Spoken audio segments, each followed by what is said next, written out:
स्वागत है आप सभी का हमारे YouTube चैनल पर। इस वीडियो में हम आपको बताएंगे BPMs को कौन कौन सी कमीशंस मिलती हैं POSB स्कीम्स में। तो सबसे पहले है SB कमीशन क्लेम। आप SB की स्कीम पर भी पैसे कमा सकते हो, उसका एक तरीका होता है, हम आपको वो बताएंगे। और दूसरा है TD कमीशन। जब भी आप TD अकाउंट ओपन करते हो तब आपको TD कमीशन मिलती है। अगर आप चैनल पर नए हैं तो चैनल को सब्सक्राइब ज़रूर करें, दर्पण प्रोजेक्ट से रिलेटेड वीडियो देखते रहें। SB कमीशन क्लेम हम सबसे पहले देखेंगे। SB का कमीशन आपको मिलता है जो कि होता है 1%। अब वो 1% किसका होता है? वो होता है नेट एक्रीशन का, जिसको हम जानेंगे बाद में। इससे पहले हम देख लेते हैं आपको SB कमीशन निकालने के लिए क्या क्या चीज़ें चाहिए। एक तो आपको चाहिए SB डिपॉजिट, जो आपको देखना है अप्रैल से लेकर फरवरी तक आपने उस फाइनेंशियल ईयर में कितनी SB डिपॉजिट SB जमा की है। और दूसरा आपको देखना है अप्रैल से लेकर मार्च तक SB की निकासी या SB विड्रॉल, कितनी आपने SB विड्रॉल करी है। इन दोनों का अगर आप डिफरेंस निकालोगे SB जमा माइनस SB निकासी, तो आपके पास आ जाएगा नेट एक्रीशन।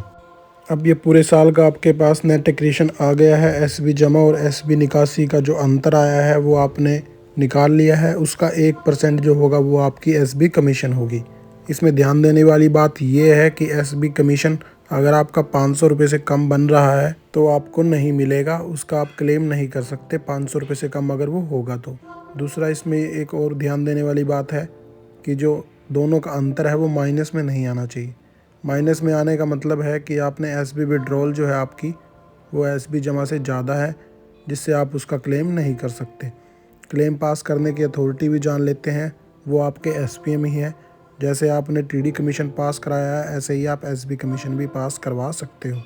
SB कमीशन हम फाइनेंशियल ईयर क्लोज होने के बाद मार्च के बाद ही क्लेम कर सकते हो। अब जान लेते हैं TD कमीशन। TD कमीशन भी एक बहुत बड़ा रिवेन्यू सोर्स है BPMs के लिए। एक सैलरी से अलग अगर उनको कोई इनकम होती है तो वो TD कमीशन के क्लेम से होती है। जैसे ही आप TD का अकाउंट ओपन करते हो आप उसकी क्लेम जो कमीशन है वो कर सकते हो। तो इसमें आप जान लेते हैं रेट। 1 ईयर TD अगर आप करते हो तो उसमें आपको 0.5% कमीशन मिलती है, जो उसका प्रिंसिपल अमाउंट होता है उसके ऊपर। 2 ईयर TD है तो उसमें 1% कमीशन मिलती है। 3 ईयर TD है तो उसमें भी आपको 1% कमीशन ही मिलती है। इन तीनों स्कीम्स में जो लॉक इन पीरियड है वो 6 मंथ का ही है।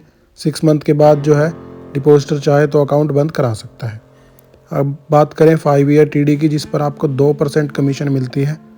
पर इसमें एक थोड़ी सी दिक्कत है कि आप TD 5 ईयर का अकाउंट 4 साल से पहले क्लोज़ नहीं करवा सकते।